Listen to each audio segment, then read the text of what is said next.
After their escape, Leia is again confronted with the First Order, who has somehow tracked them through hyperspace. She immediately reverses her prior attitude toward Poe and allows him to hop in an X-Wing and blow up stuff.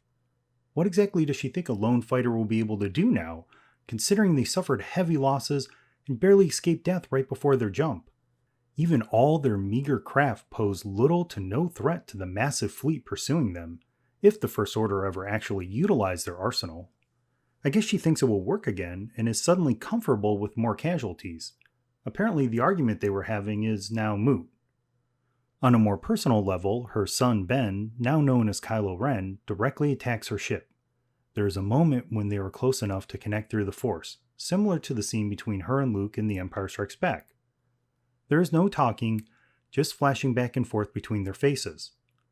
Kylo shows some emotion as he rests with the idea of killing his own mother. But Leia, on the other hand, is stoic. It is hard to discern what she is thinking or feeling during that moment. Is she steeling herself as she expects to meet Han's fate? Is she trying to reach out one last time to her son and appeal to him? Is she wrestling with hatred for the son who killed her love versus her base maternal instinct? Is she trying to stay strong even though hopelessness washes over her as she confirms what she has long suspected, that her son is beyond redemption? Who knows? Leia holds the best poker face ever, and so we don't get to witness or experience where she is at mentally or emotionally. And right after that, she is blown out into the void of space, along with some other important characters who are manning the bridge. After an exposition scene with Hux, we see Leia floating in space, motionless. The audience starts to come to terms with the fact that another of the original trilogy's heroes has fallen. It seems somewhat unceremonious, since there is a cut to another scene of dialogue, but maybe that's what Rian Johnson wanted to do. Show us that war itself is impassive to a person's character or history, and it can strike tragically at a moment's notice. However, when the movie shifts back to the Raddus, a surprise occurs instead. Leia opens her eyes, reaches out a hand, and force pulls herself back to the Raddus. The scene is a shock to viewers, not because it is inconceivable that Leia learned how to use the Force during the intervening years, but that it happens in such a sudden and jarring way with no foundation. There's also the issue with how it is awkwardly shot. There is no lead up to this for the audience, nor even the hint of foreshadowing in Episode 7. In The Force Awakens, no one mentions Leia now being a Force user, nor does she ever exhibit any Force abilities at all. Therefore, the scene comes off like a gimmick since it is only demonstrated the one time. Leia never utilizes any Force powers before or after that moment. Even more strangely, no other characters react to it or mention anything about the Force to her afterwards. Poe and Finn and some others watch her return to the Raddus, but all they do is rush to open the door to let her back in. Does this mean they've witnessed her use Force abilities previously, so it isn't a surprise to them, but only to the audience? Finn couldn't have, as he's barely known her. But Poe also doesn't seem fazed by this display of Force power. So if he is aware of her Force abilities, why doesn't Poe ask Leia if she could create an escape route when they're trapped on Crate? Alternatively, if no one has seen Leia use the Force before, why doesn't any character reasonably react to this event? No one asks a question or makes any comment about it during the entire remainder of the film. It is quickly ignored and forgotten. One cheap parlor trick to avoid a tragic death that has no lasting impact on the story. But it does serve as another gotcha moment in The Last Jedi. The issue is also that this scene raises more questions and concerns rather than develops a character or story in new and interesting directions. Knowing what we do about Leia during the original trilogy, she does seem like the sort of person who would do some training with the Force, if not fully commit to being a Jedi. Part of Leia's journey involves discovering her newfound heritage and powers during The Empire Strikes Back and Return of the Jedi. It seems dubious that she would then discard all this potential for the next 30 years. So, did she train with Luke? It only seemed natural that her caring brother, who introduces her to the Force during the original trilogy, be the one to at least start her exploration of Force powers. And if she did, why does she never make use of them except for this one scene? And now she is out for most of the movie. Leia is pushed aside so that a new character can come in and create drama for Poe Dameron during the second act of The Last Jedi. She suddenly and conveniently awakens, though, for the third, or is it fourth act. And then the audience is treated to some weird dialogue between her and Vice Admiral Holdo as they praise the unconscious form of the guy who they think is a danger to the Resistance and had just led a mutiny. I held out hope, but now I know my son is gone. It doesn't sound like she did much about it. This doesn't sound like the Leia we saw in the original trilogy, the one who wouldn't be so passive about it, but would take decisive action.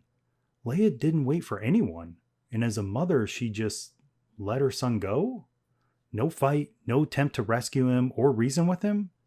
Even Luke has to remind her there is still hope. Remember, in The Force Awakens, which took place a day or so before this movie, Leia is telling Han she still believes there's good in their son.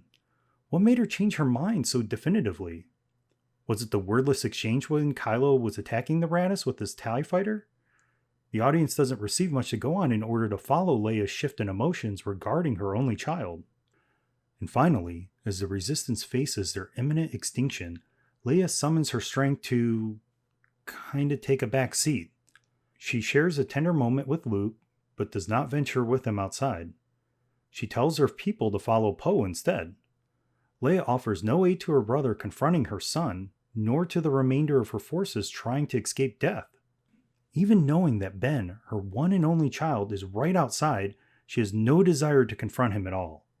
No last plea to sway his heart, no beratement at what he did to his own father, her love, no admonishment of the path he has forged, and no leadership of the remainder of her forces as they scamper desperately to survive the lukewarm onslaught of the First Order. Where did Leia go? And as mentioned before, she doesn't summon her Jedi abilities to help the very last remnants of her Resistance as they face certain annihilation. No offering of hope for her loyal people who are about to be massacred. No one has answered their call for help, and the First Order is literally on their doorstep. It takes Rey to save them with her Force powers, but Leia offers nothing. Are we supposed to assume she's completely selfish and only uses the Force for herself? Or did the filmmakers forget they introduced Leia as a full-fledged Force user now? Even if we were to believe she only utilized the Force pull in space as an instinctual, life-saving measure, doesn't she feel like her life is threatened now? Wouldn't she be under the same stress that would help to activate any latent Force abilities in her? I guess not. Leia is a bit of a puzzle in the sequel movies. She seems to be revered by the filmmakers, but she's relegated to no role of prominence. In the end, she's a failure too in every respect. She apparently had little to no hand in leading the government she fought for, at least through the story of the movies. She was unable to convince the New Republic that the First Order was a credible threat, even after the somewhat recent fall of the Imperial regime. Either that, or she was forced out and instead takes more of a military role in leading the supposedly unsanctioned and ragtag resistance group. At the end of The Last Jedi, it is shown that she cannot even garner support from any system. I guess the galaxy prefers the rule of the First Order to how the New Republic operated in just under 30 years. Assuming she and Han were wed at some point, she now has a failed marriage and is alone again. There is no indication in the movies that she tried to reconnect with Han, reconcile with him, or move on without him. She's a failed mother to her son. She tells us that she knew he was being corrupted by an evil being, but she just let him go without any sort of fight. In The Last Jedi, Leia's dialogue indicates that she has given up on Ben, something most mothers would never do, and it seems very out of character for a determined and caring woman like Leia. Doubly so since she is Force-sensitive like her son, and therefore should have more understanding of what he would struggle with and be able to offer guidance. She demonstrates in a one-off event that she's developed some of her Force power, but she apparently did not want to pursue it or delve into it or her heritage in any significant way. And she only uses it once to save herself, not when her group is cornered and facing eradication. How should Leia have evolved? What is a reasonable development of this strong leader over 30 years? It's certainly surprising to not see her serve any role at all in the New Republic she fought and sacrificed so much for. Instead, she's now a military general commanding troops. And for a group that the audience isn't even really sure of what their purpose is or how they fit into the political landscape of the galaxy. While Leia was certainly an ardent supporter of the rebellion, she wasn't one of their military leaders or a part of the command hierarchy. She represented the political arm, working on the inside of the government she despised to help drum up favor and support for the rebellion. Judging from her actions in A New Hope, she also acted as a conduit to get important information to her comrades actually fighting the Imperial forces. Perhaps she also worked to recruit new allies and funds for the cause as well. Leia is smart and a natural leader. One would have thought she would be in some sort of high-ranking position with the New Republic, or perhaps at this point settling into a counselor or advisor role as the old guard turns over. She certainly has decades of experience to draw upon and was instrumental in toppling the Empire. As I stated earlier, it wouldn't have been surprising to see Leia utilizing some Force powers, though with this fact being acknowledged by the other characters in the story. I can envision her becoming a proper Jedi after her career as a politician. She has all the attributes to make a great Jedi. And after all the fighting and work to reestablish the Republic in the galaxy, maybe she'd want to spend her remaining years using her Force skills to do what Jedi do best: resolve conflict and ensure peace and justice. It certainly fits in with her motivations throughout the original trilogy. How great would it have been to see her and her brother working together to atone for the legacy of their father's name? Luke establishes an academy and trains a new generation of Jedi, as Leia is the first graduate and ventures forth to spread the word and start carrying on their legacy. She could usher in the new era of Jedi that weren't tied to the ones of the Old Republic and act as a good bridge to foster support. Unfortunately, when it comes to Leia's Force skills, all we get is a one-trick pony, as it has no consequences, other than to save her own life, nor is ever mentioned again. It's impossible to say conclusively how Leia's character will play out until Episode 9 is released. Only a handful of people at this moment know what her fate is, and the rest of us will have to wait until December. Unfortunately, with Carrie Fisher's passing, there's only so much J.J. Abrams and crew will be able to do, especially since he has stated they won't have her as a fully CGI character. The director has said he will use unused footage from The Force Awakens to finish out her scenes. Suffice to say, Leia's screen time will be limited. Hindsight is always 20/20, but it is unfortunate she wasn't better utilized in the first two films of the sequel trilogy and had a satisfying conclusion.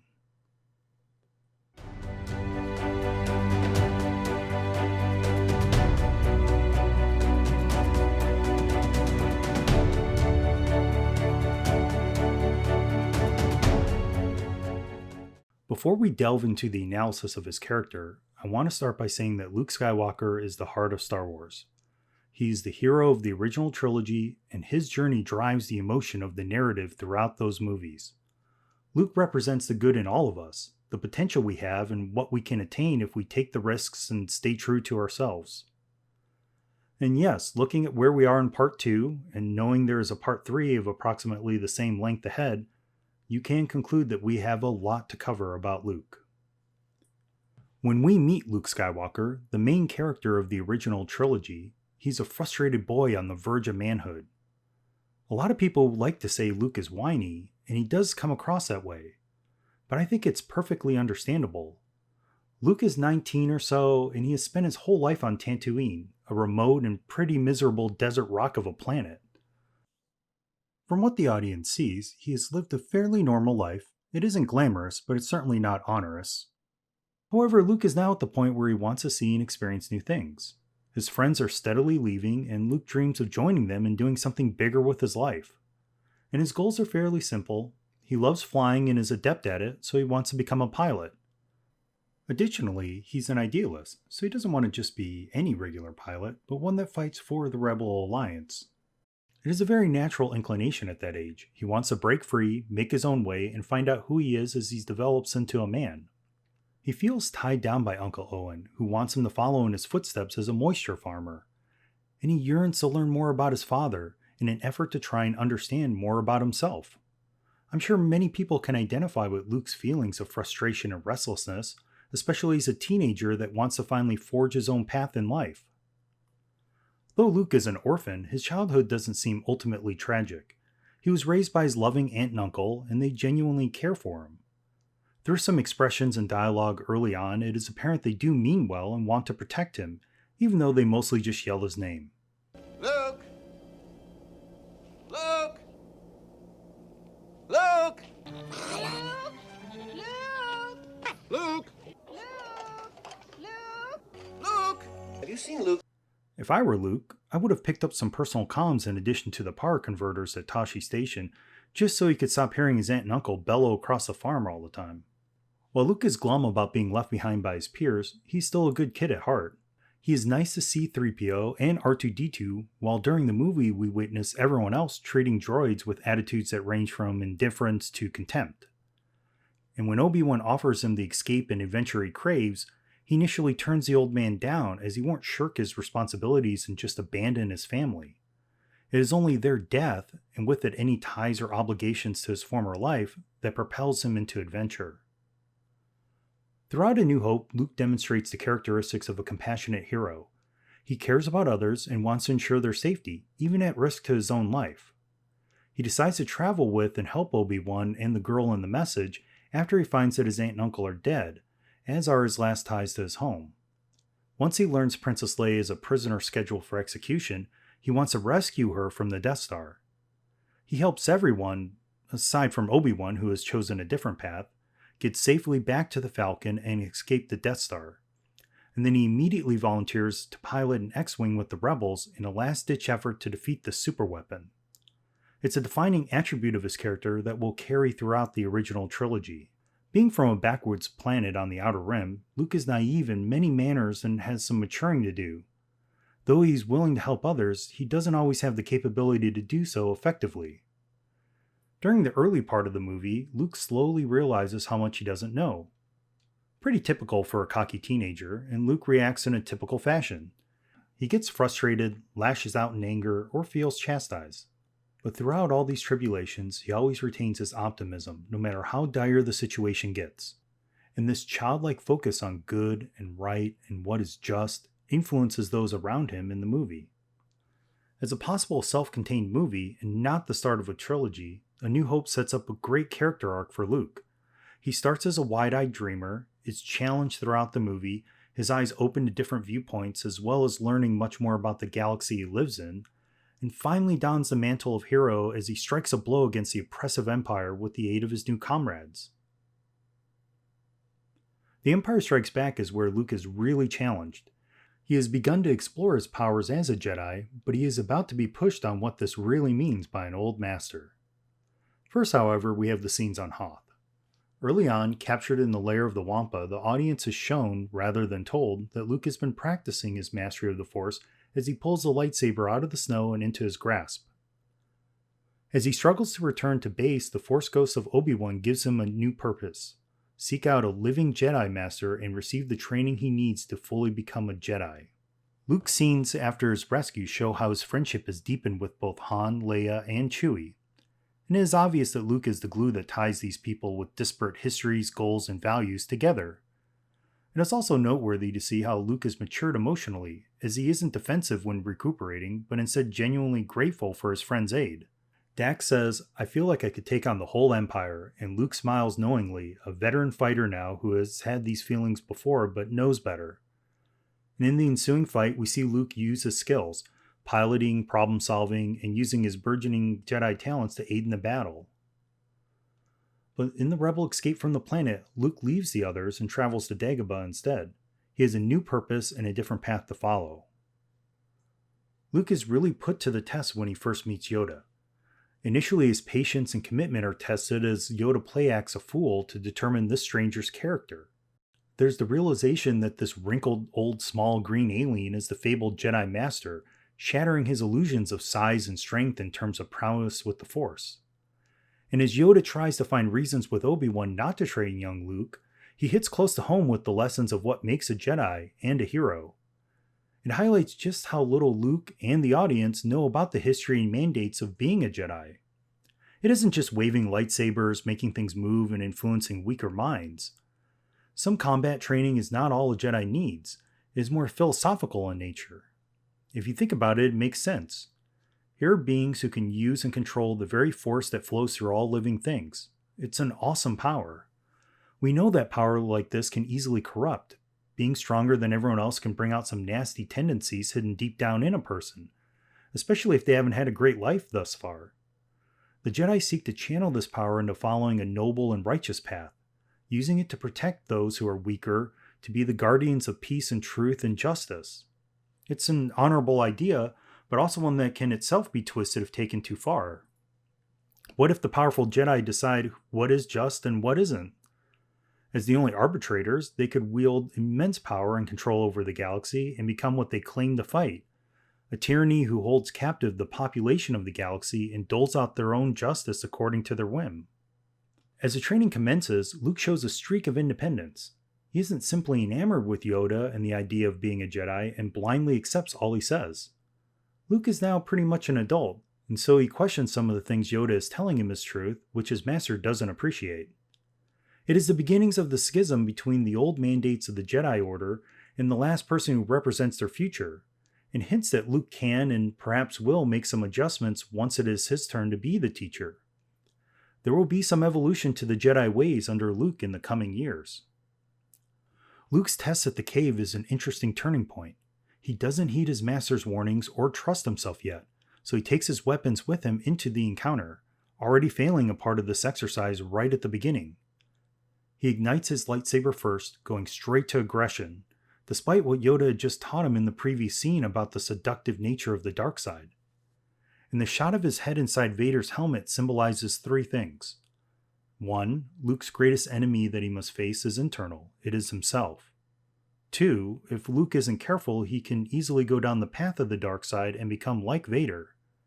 And 3. It's a visual hint of the lineage he and Vader both share. The audience witnesses that Luke is not an almighty hero yet, but still has a lot to learn. This is reinforced when Luke fails to truly believe in the power of the Force and can't pull his X-Wing from the swamp. This is perhaps why Yoda thought he was too old to start the training, his mind perhaps already limited with self-imposed boundaries of what is possible and what isn't. Luke pouts as he is very frustrated. I doubt he's done this badly at anything in his life yet, and he reacts as most people would, which is to say not well. He is discouraged with himself, and so he takes it out on his teacher. But Yoda is wise, and he realizes he must break through these preconceived notions in his apprentice's head. As he effortlessly lifts the X-Wing onto safe ground, he demonstrates to his student that the Force has much more to do with the metaphysical than the physical. When Luke starts seeing future visions of Han and Leia in trouble and possibly facing death, he thinks not of himself but chooses to immediately cease his training to go help them. This again shows what a compassionate hero Luke Skywalker is. Yoda and Obi-Wan beg him not to go, warn him that this could end with him turning to the dark side. Luke knows he will have to go up against Vader if he tries to rescue his friends. The easier choice for Luke would be to stay on Dagobah to continue training with Yoda and become a full-fledged Jedi Knight while his friends make do. This decision creates tension for the audience, who have seen how deadly and capable Vader is and how inexperienced Luke is with the Force at this point. But Luke feels guilty and responsible. As Obi-Wan says, the Emperor wants Luke and his power, and so Han and Leia are merely pawns to draw him out. But even though he knows all this, Luke cannot sit idly by and let others suffer for him. He will risk his whole future in life to ensure they are safe. He'd rather forego attaining more power for himself if it means sacrificing his friends. It's a defining character trait that I will stress permeates all three movies in the original trilogy, and it's what makes audiences love Luke and revere his character as a hero, one who is loyal and fights for his friends and his beliefs, even when it isn't the best choice for himself. Someone who will go out on a limb for others, the mark of a true hero. It's inspiring and represents what we, the audience, want to strive for. Luke's confrontation with Darth Vader is tense. We are already aware of Vader's plan to trap Luke and bring him to the Emperor. It is refreshing to see Luke easily dodge the carbon freezing process. Still, throughout the encounter, Luke appears very awkward and unsteady, especially contrasted against the cool, confident moves of the Sith Lord. Vader is really toying with him, so sure he can defeat him. It comes as a shock then when Luke lands a blow. And Vader's dented hubris turns to anger as he finally starts fighting Luke as a real adversary. Luke suffers for it. He loses his lightsaber and his hand. He's backed into a corner, helpless before the power of Darth Vader. And then the shocking revelation comes out.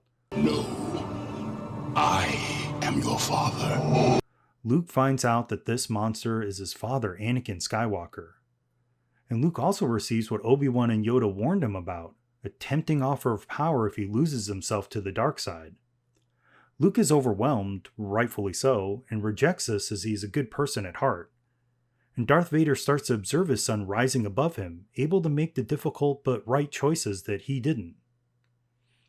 It's great to witness Luke's growth with this newfound power. It is still something new and alien to him, and his instinct is to make choices utilizing the skills he has grown up with and relied on.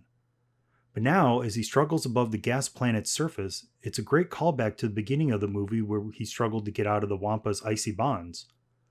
Luke realizes he has more in his arsenal, so we see him calm and center himself and stretch out with the Force instead. This time he uses it to contact someone, another light of the Force in all the darkness. And audiences get another surprise as they see Leia answer Luke's call, sense his trouble, and turn the Falcon around to save him. The end of The Empire Strikes Back has our hero certainly facing many ordeals and having to navigate more than just physical obstacles. Luke has had to come to terms with a lot of hard truths about himself, what he's been told, and what he believes. But throughout all these crises, he still has remained a shining figure and represents a chance for the Jedi to rise again and the galaxy to overthrow the oppressive Empire. As he stands on the medical frigate, his new artificial hand in place, he still comforts Leia and maintains hope that they will find and rescue their friend Han. I will admit that it is a bit awkward that Luke's introduction in The Return of the Jedi is through Force choking 2 guards at Jabba's palace. However, I chalk this up to a show-don't-tell decision, where right at the start the film wants to exhibit that Luke has now seemingly mastered his Force abilities as well as his emotions. It's also a little surprise for the audience, as they don't know who is under that cape and hood until Luke reveals his Force powers. But it falls a little flat when you start to think about it. This is a move we've only seen Darth Vader use thus far, and would definitely be categorized as a dark side ability. But again, I think this was just to have a surprise reveal of Luke without exposition and demonstrate his proficiency. We then see more of this throughout the rescue of Han from Jabba and his crew. Luke utilizes Jedi mind tricks on Bib Fortuna and attempts to use it on Jabba himself. And finally, when all else has failed and they are facing imminent death in the Sarlacc pit, Luke uses his Force powers and lightsaber to help his friends battle their way out of the situation. I really want to stress how calm Luke is throughout the majority of this movie. No longer the naive and impulsive Outer Rim farm boy, Luke has now learned to embrace his Jedi teachings. He is now a man in control of himself. He pleads with Jabba multiple times, giving him every opportunity to end this conflict without violence. He is calm and patient as he makes his case. This is a far cry from Luke in A New Hope, where he would have charged in with a blaster and a lightsaber. When they encounter the Ewoks, Luke cautions Han not to overreact and advises patience. Even when facing Vader again, Luke's demeanor is much different than the last movie. He wants to talk and reason with him rather than ignite his lightsaber and fight. Finally, Luke holds out as much as he can when he confronts the Emperor, not giving in to his hate and fear even as it is revealed that his friends and the rebellion are in danger. Luke is resolute in his belief that his father is still redeemable and does not have to be executed. This flies in the face of what his 2 masters tell him.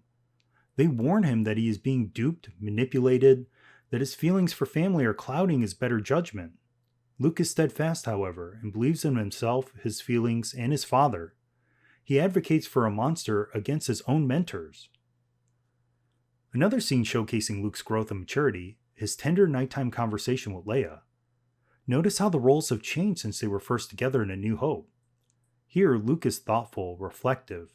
He's leading this conversation, and it's Leia who must follow the thread, a little bewildered. That is, until she comes to his realization. It's a really emotional and pivotal moment that ties together the family drama that is front and center against the backdrop of galactic war. But as the Emperor says, Luke is not a Jedi, yet. The scenes of Luke, Vader, and the Emperor in the throne room are the culmination of the trilogy in terms of Luke's arc. His beliefs and resilience are put to the test. And this isn't an easy situation where he has command. The Emperor is a formidable opponent, even without lifting a finger.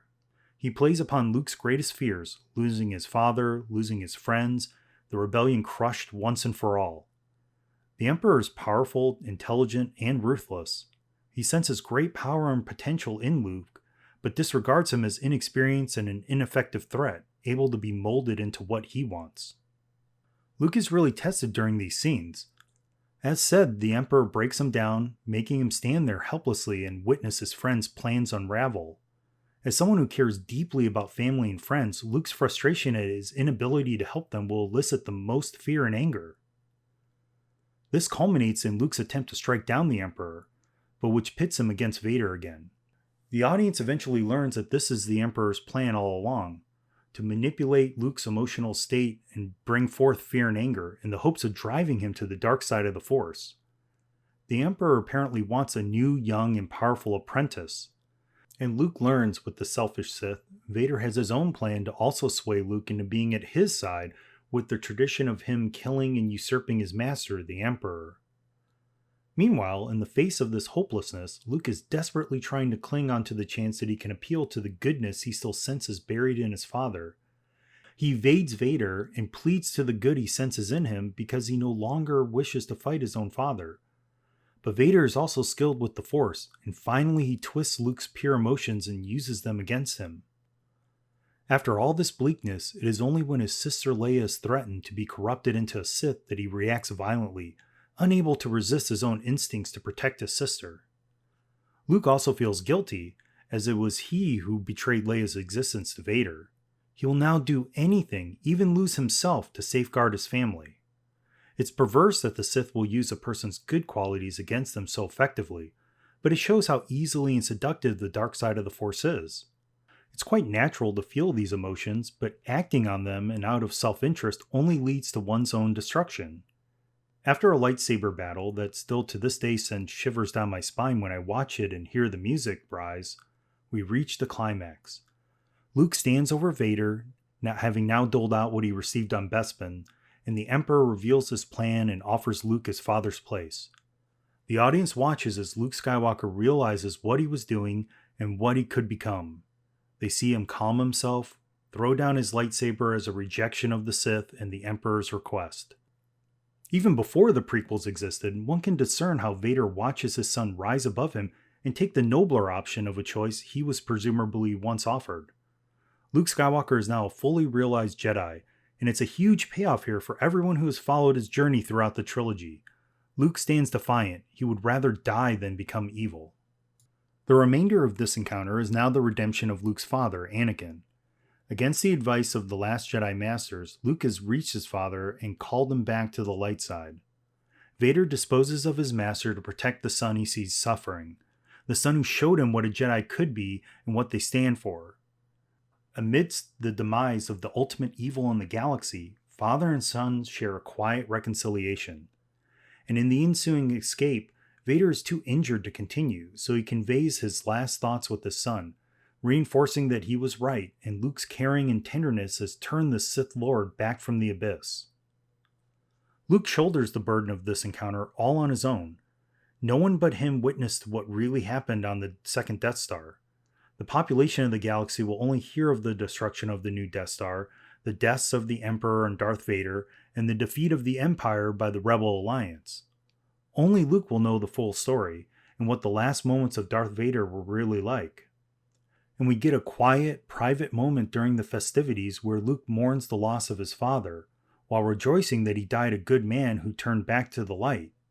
Even when he reunites with his friends at a victory celebration, Luke walks off alone to contemplate all that has transpired and what he needs to do to carry the legacy of the Jedi forward. And he gets a final acknowledgement of his deeds when the Force ghosts of Yoda and Obi-Wan appear, smiling, happy, proud of what he's accomplished. And they're joined by Anakin Skywalker, now whole again and part of the Force. He will always be with his son and daughter as well. So there you have it, a very satisfying, uplifting ending. Luke has found his family and place within the galaxy. He's been instrumental in helping to redeem the fallen legacy of his father and eradicating the evil Sith. And in doing so, he has also helped his friends and the Republic he champions claim victory and resume being the benevolent leaders of the galaxy again, freeing everyone from the tyranny of the Empire. Luke has also come into his own as a Jedi. He faced the temptation of the dark side, but was ultimately able to overcome that and remain true to both himself and the Jedi Code, even in defiance of his two masters. This implies that Luke will represent a new order of Jedi going forward, not tied to any strict dogma or burdened by any failures of the past, overconfidence, isolationist, unyielding.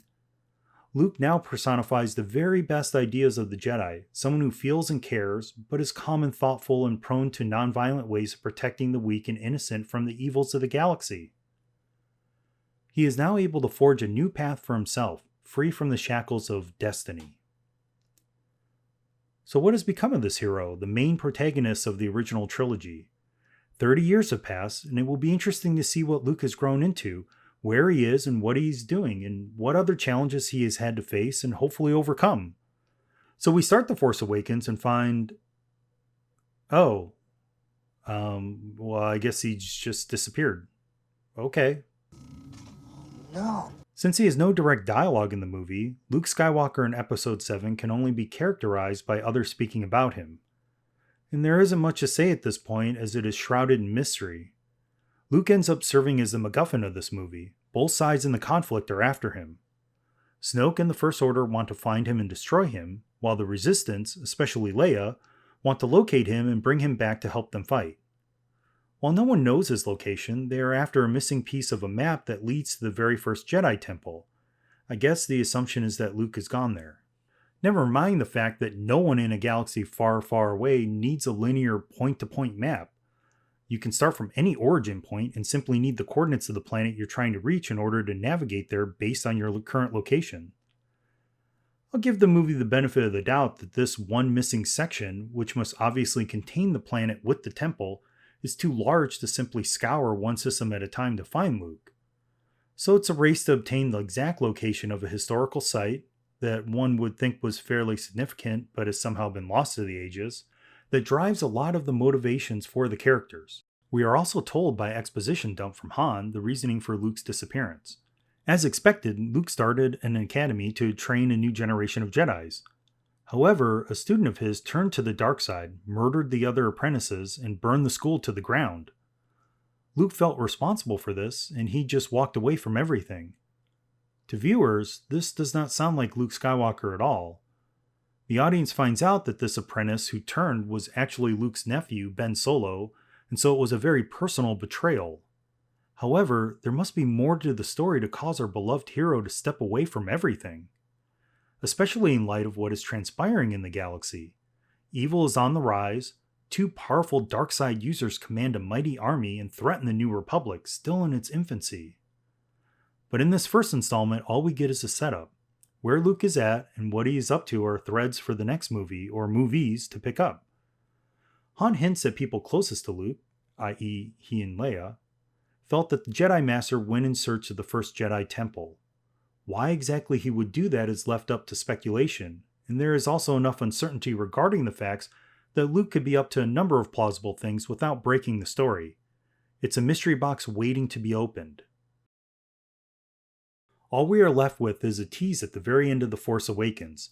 The movie ends on a cliffhanger, Rey standing on the island, extending Anakin's lightsaber to a wizened Luke Skywalker, staring out at the oceans of his island exile. What are his thoughts? What has brought him here? We will have to wait until the next movie to find out. Why was Luke sidelined until Episode 8? A lot of people attribute this decision to J.J. Abrams, who directed and co-wrote Episode 7. One of the early writers on The Force Awakens, Michael Arndt, specifically stated that they had a hard time putting Luke in the story. Whenever Luke entered a scene, he took over the spotlight from the new characters they were creating. People would be more interested in what Luke would be doing and saying, not the new protagonists. And they couldn't have old Luke Skywalker showing up the new characters they wanted to be front and center, the new heroes of this trilogy and generation, right? So JJ decided to park him out on the island of Octu, and bench him for the movie. This created a mystery surrounding Luke for the audience. JJ was initially only tasked with this first installment, and so he teed up some characters and concepts and left enough vagueness for the subsequent writers and directors to fill in the story. This tease whets the fans' appetite and creates a lot of buzz as questions and theories abound. Why has Luke Skywalker abandoned his family, his friends, everyone he cares about and loves? He has removed himself from the galactic scene, even though evil is on the rise and threatens all he holds dear. And with the use of the dark side by Snoke and Kylo, Luke should be aware through the Force of what is happening. But that hasn't made him return to help. What exactly happened? Why is he on this island specifically, which seems to hold a lot of historical weight with the Jedi Order? This created a dilemma for the writer of the next film, who in this case was also the director. Rian Johnson now had to answer these questions, as well as continue the story of the saga. We start, however, with a very changed Luke. He rejects Rey's offer of his father's lightsaber. How did that get retrieved from the depths of the Bespin facility or the gas giant itself? A good question. For another time. Anyways, Luke tosses the lightsaber over his shoulder nonchalantly in a scene that is set up through the music and cinematography like a sitcom comedic sequence, but comes across very disjointed instead. But why would Luke do this? Why doesn't he care for this lightsaber, which must surely have an even stronger connection to him than Rey? Why the indifference to this iconic weapon? We shall soon find out. One side note, many like to compare this move with Luke's tossing away of his lightsaber at the end of Return of the Jedi. However, there are some glaring differences when you examine the two scenes. The two actions are mechanically very different, the setting of the scenes are different, and most importantly, the context behind the actions are extremely different. As we just reviewed, Luke's toss of his lightsaber aboard the second Death Star was in response to the Emperor's offer. It's a rejection of continuing the cycle of hatred, of his refusal to follow the dark side and instead stand for the ideals of the Jedi Code. Luke will not use his lightsaber as a tool of violence, anger, and fear. He will not strike down his father in a bid for more power. It's a defining moment for his character, one that had been building for 3 movies at that point. The climactic battle with Vader preceding it, with the swell of John Williams' score against the backdrop of the throne room and the clash of red and green sabers, has put the audience in a specific emotional state. This is Luke's final test, his final temptation. And the enemy is cunning, has been working on breaking down his defenses to make him vulnerable. Luke throwing his lightsaber down in defiance is the visualization of the end of his character's growth in this trilogy, an act of triumph, if also a risky move. Contrast this with The Last Jedi. There is no setup for the audience. This is the first scene in the movie with Luke, and a direct continuation of the brief scene at the end of The Force Awakens. So this is an important moment that millions of people have been waiting for, as it will finally spend some time again with Luke Skywalker after all these decades. The follow-up of Luke's story, which was only teased in the prior sequel film, will now finally be explored on screen. The audience has little to no idea what has happened in the past 30 years, much less Luke's current state of mind. And thus it is one of many meta moments in The Last Jedi. Rian Johnson specifically takes this well-known anticipation and deliberately turns it on its head as a way to subvert expectations, to surprise the audience and keep them guessing. Unfortunately, there wasn't anything behind these subversions to keep the story coherent or provide any substantial meaning. Thus we get Luke tossing Anakin's lightsaber over his shoulder. His father's lightsaber, the introduction of all Star Wars fans everywhere to the lightsaber itself. The first occurrence of one in the films is when Luke ignites this very blue lightsaber in Obi-Wan's home after it is passed from father to son. We still don't know Luke's mood, his mind, what state he is at emotionally. And the way the scene is shot and scored suggests it was framed for bathos, a discordant action played for laughs during a scene that should carry a lot of weight. These are two very different occurrences because of the context surrounding them.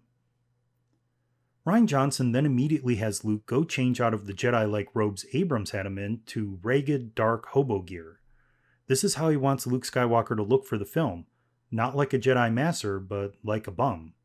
It's a physical manifestation of his mental state in this movie. Luke is grumpy and unhelpful. He says that he's not needed to help the state of the galaxy. He scoffs at Rey's notions of him being a hero. He barely acknowledges Chewie's presence and seems dismayed that he's there. The audience never even gets to see his reaction to the death of Han Solo, his best friend and then brother-in-law. Did they think he would face down the First Order alone with a laser sword? First of all, laser sword? Luke, along with every other character in the movies, has always referred to these weapons as lightsabers. It almost seems like a placeholder in the script since the writer forgot the correct term. Secondly, did anyone ever expect that of Luke? I mean, look at The Empire Strikes Back. On Hoth, it is known that Luke Skywalker is a Jedi who can use the Force. He's even got his own lightsaber. But I never see anyone tell Luke that he has to go face down the incoming Imperial forces on his own. Hey, relax guys, the Jedi kids got this. In fact, when Luke is waylaid by the Wampa, the rebels decide to close the base doors for the night. They presume he's dead or he's going to die. They don't think he's worth saving at the risk of any of the others' lives, Jedi or not. So why would an older And presumably more worldly and wiser Luke now expect that these new rebels want him to go fight their battles alone. Also, he is well aware of who leads the resistance, his own sister, Leia. Does Luke really believe Leia isn't a fighter herself, but instead wants him to face this threat alone and take care of it without any support? It's a strange statement and makes it hard to understand Luke's mindset. The audience is as puzzled as Rey is, as this is not the Luke Skywalker character we all know and love. What happened to him to cause this 180-degree turn? Luke ignores Rey and purposely tries to make her want to leave. The infamous green milk scene. I understand what the filmmaker was going for, which was to throw the audience off kilter again with their notions of the Luke Skywalker they know and love, but the justifications for this border on the ridiculous. Luke was a farmer, so he likes milk straight from the teat.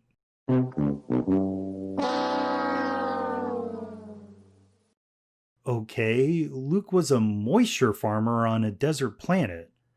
It's a farm, but not in the traditional American Midwestern sense. It's more akin to the Fremen on Arrakis, Dune, desert planet. They're using equipment like vaporators to capture the moisture in the air and collect usable water. On a planet like Tatooine, that would be a very valuable resource. The farmer could either sell the water or use it in their own hydroponic gardens. I didn't see a lot of domesticated animals on the Lars homestead. In fact, the viewers never see any. Yes, Luke drinks some bluish, milk-like substance in A New Hope, but whatever that is supposed to be, it is assumably pasteurized and cold and processed, not straight from some non-existent animal. If it is even milk at all, and not just some strange colored liquid to make things look more alien for the audience. Anyways, yes, Luke is doing this action to try and force Rey away in disgust. Some have argued that Luke is mirroring Yoda in The Empire Strikes Back. He is testing Rey's resolve. But the two don't seem connected at all. Yoda is using Luke's ignorance of him to quickly assess his potential as the savior for the Jedi. He acts differently in an annoying fashion to determine how patient and understanding Luke is, or whether he would quickly turn to frustration and anger, thus making him vulnerable to the dark side. Yoda also ascertains how Luke, being older than most Jedi initiates, has certain expectations, ideals, prejudices, what have you. How closed-minded is this student? How receptive will he be to accepting the full potential of the Force and opening himself up to it? It's a first test so the Master can discover what he has to work with. And after voicing his misgivings and being persuaded by Obi-Wan, Yoda reverts to his natural demeanor and starts Luke's training. However, in The Last Jedi, Luke is not testing Rey. He's trying to drive her off. This isn't a brief facade, but his true attitude. He doesn't want to train her, and as we will see, he doesn't train her at all. But still, was it really necessary to humiliate the character like that? And the actor? Any other way to convey this feeling? And no, this isn't just being asked because it was hard to see a beloved character doing this on screen, but a lot of other development of Luke was left on the cutting room floor to make room for this. But, that always happens in films. You say, oh, what about the scene where this happens or that happens? Because, you want to give the fullest experience that you can. And like you say, it was brief enough that I was, they had time for me to milk that big alien, but to show any human emotion, no, we don't have time for that. But, again, it's not my call. Apparently it was important to Rian Johnson, as he reportedly spent over $2 million on this creature itself, which was constructed in the studio and then flown to the island for filming. Maybe he just has a weird thing for bulbous aliens with mammary glands. We also spend time watching Luke do a strange spearfishing routine, which when we find out later does not involve the use of the Force, really makes him a super strong and dexterous old man.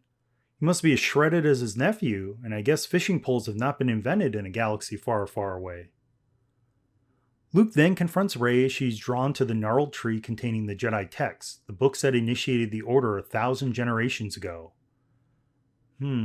Curious that this is the first and only movie in the Star Wars universe where paper is ever seen.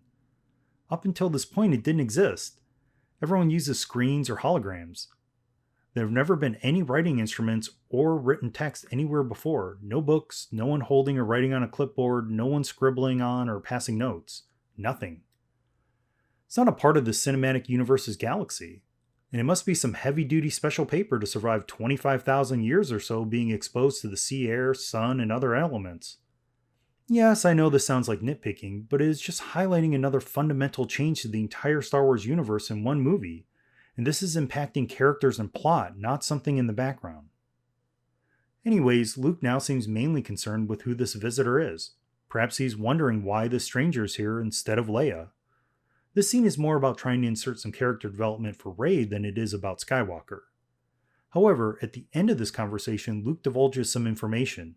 He will not train another generation of Jedi, and he came to this island alone to die so that the Jedi Order will cease to exist. Wow, quite a change in heart and some heavy stuff. The audience is still left to wonder why, for now. During the night, there is one scene that hews closer to the spirit of the original trilogy. Luke sneaks aboard the Falcon and reunites with his old pal R2-D2. There's a real sense of camaraderie between these two who have a lot of shared history. There's a nostalgic plug as R2 plays the old recording of Leia to try and motivate his friend, and Luke's response, channeled through the wonderful Mark Hamill, is warm and genuine. The next day, Rey discovers that Luke has no knowledge of what is transpiring because he has closed himself off from the Force. Can he really do that? The Force is a mystical thing, something that exists in all living creatures. Obi-Wan, Yoda, and even Luke himself in this movie talk about how it penetrates plants, animals, rocks, and binds them all together. Creatures who have no knowledge of it, much less can manipulate it, still have it within them. Even non-organic things like X-wings and light fixtures can be manipulated by it, and thus have a connection to it. How can Luke rid himself of the midichlorians? Wait, not getting into that. How can Luke detach his physical form from something that is beyond the physical and exists everywhere? And yet again, another why. Why has he done this? It's strange that if Luke Skywalker really wanted to cut himself off from his friends, his family, the New Republic, potential students, and the Force itself, that he would choose the site of the first Jedi Temple. While the location of this significant place seems to be somehow uncommon knowledge, since it has historical importance, it isn't too far-fetched to think someone could research and find its whereabouts. If Luke truly wanted to just disappear, why not pick a remote rock with zero significance? Cut off from the Force, he could just be another nobody living out his life on the Outer Rim. Since this concept was introduced in The Force Awakens, it almost seems like there was going to be a specific reason why Luke was there, perhaps seeking answers, either of the physical or meditative kind.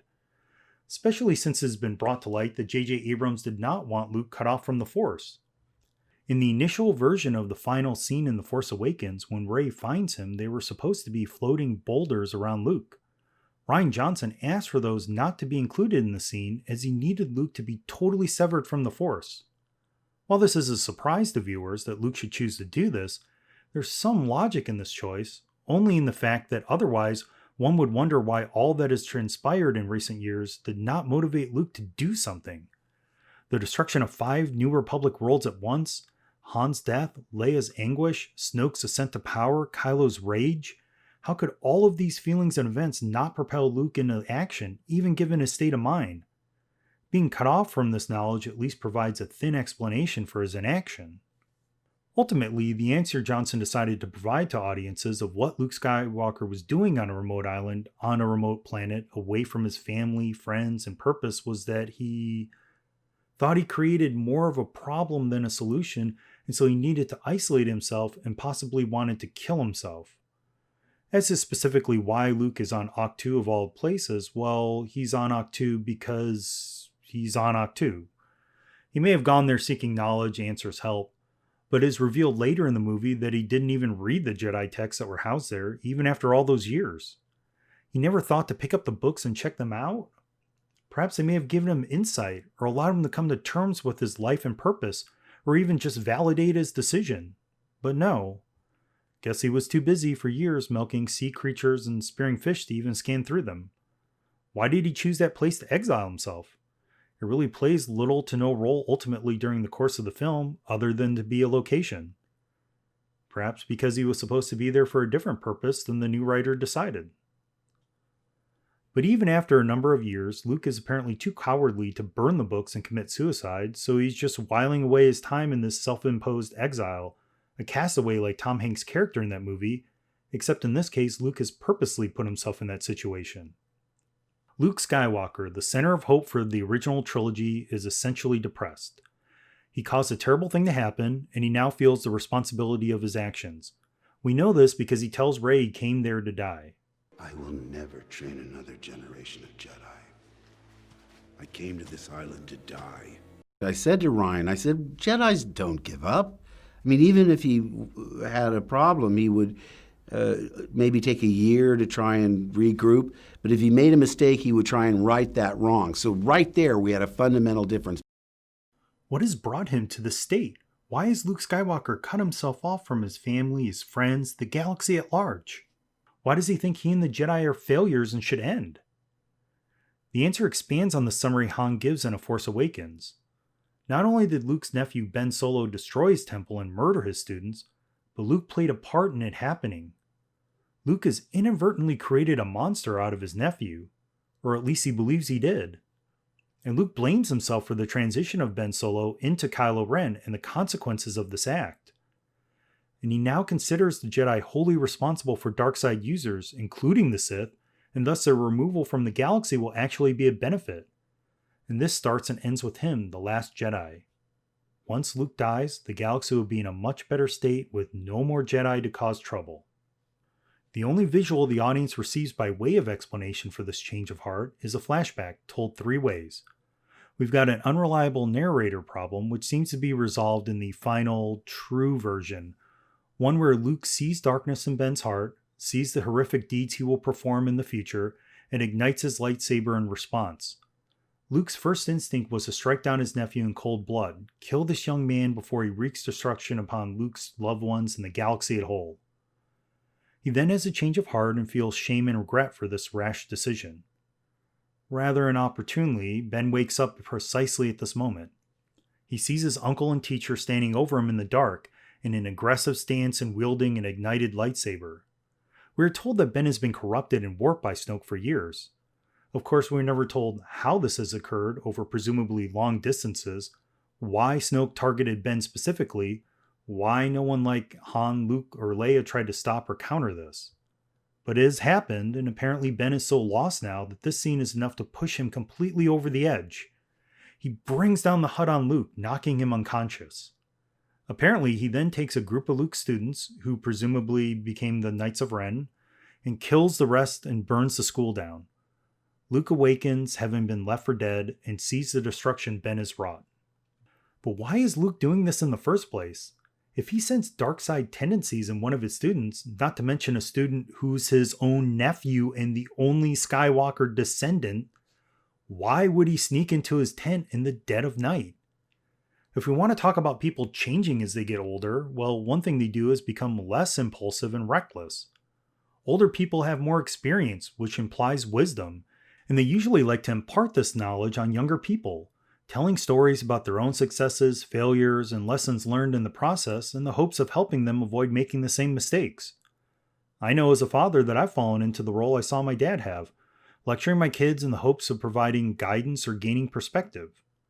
I really can't understand why no one has said this, but why wouldn't Luke have taken Ben aside after a training session for a private discussion? He could have brewed him some tea and sat with him and tried to find out the root of what was going on with his nephew.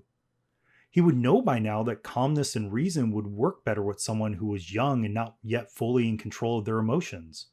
He would definitely know the danger of certain emotions leading to the dark side of the Force, as he has direct experience with the struggle. And he should be fully aware and prepared to handle this, as it would be expected that every single student would eventually have to wrestle with this concept. Each apprentice would have to face their own fears and malignant emotions at some point in their training, and learn how to control them, lest they be tempted to the dark side of the Force. So it would be reasonable to assume Luke had already anticipated this and would find methods to guide his students through this part of the process as they become Jedi. This is aligned with Luke's history, as he's a compassionate hero, though now instead of being driven into reckless acts with that caring, he would be more patient and reflective. Not only that, but why did Luke never reach out to Han and Leia? If a teacher has a problem with a student at school and it rises to a certain level of seriousness, what happens? The parents are called in to have a chat so that the adults can work on a solution and enforce it at both home and school. If Luke sensed the rising evil in Ben Solo, and perhaps if he tried to quell it himself as I suggested earlier and it didn't work, why wouldn't he have a conversation with Leia and Han about it? You know, his sister and his best friend and the parents of young Ben. The three of them who helped topple an empire, they couldn't put their heads together and come up with a game plan to save the one child between them, their legacy? They wouldn't have one conversation about it at all? And since at least Leia and Han were aware of Snoke, though it is unclear at what point that happened, maybe the trio would find and confront him to stop this new menace. Why do all three just let Ben succumb to this? Not only that, but as we learn later, maybe in a book or something, these events only happened about 6 years ago. So Ben was about 23. He's a full-grown adult, not an innocent little child anymore.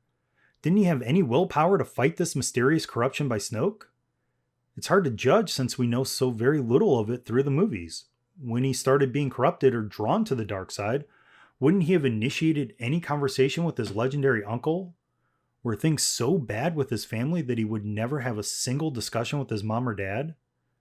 I mean, we've seen that they both knew what was happening and did nothing. Maybe they were pretty terrible deadbeat parents, or too consumed with their careers and interests to pay attention to their only child.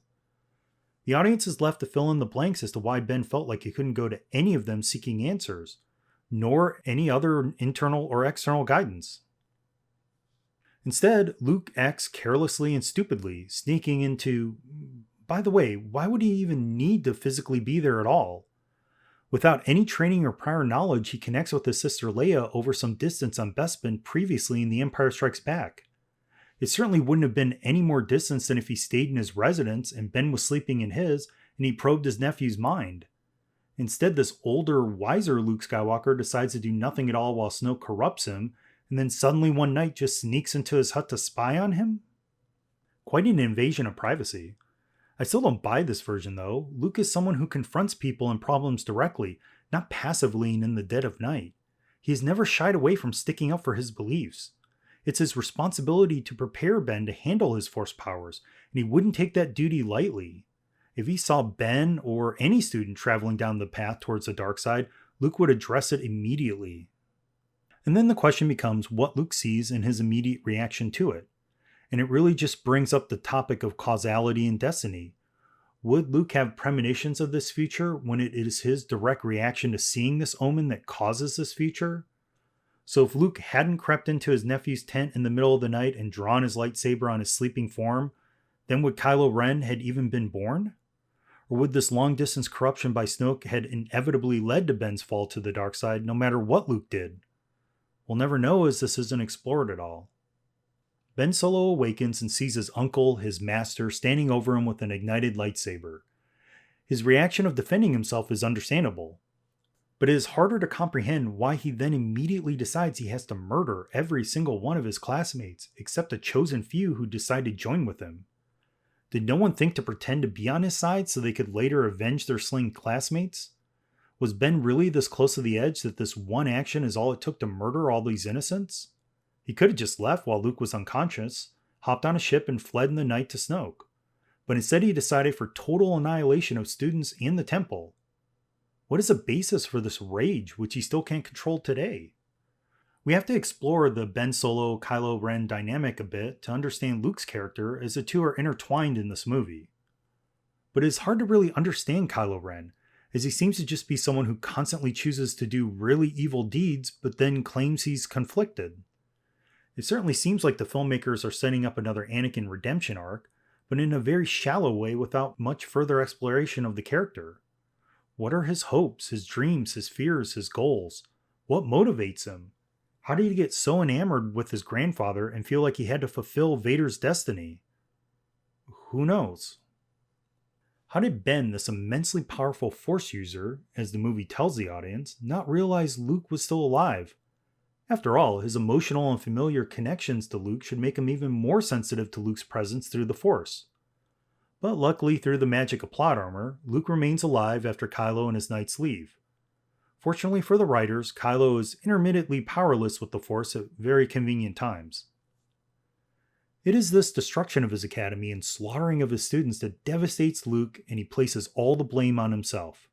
And this sends him into exile at a very prominent place, not to gain perspective or find an answer, but just to sit it out, cut off from the Force, and wait to die. Completely inactive except for one final task, destroying the Jedi text so the Order dies with him. Luke Skywalker has given up.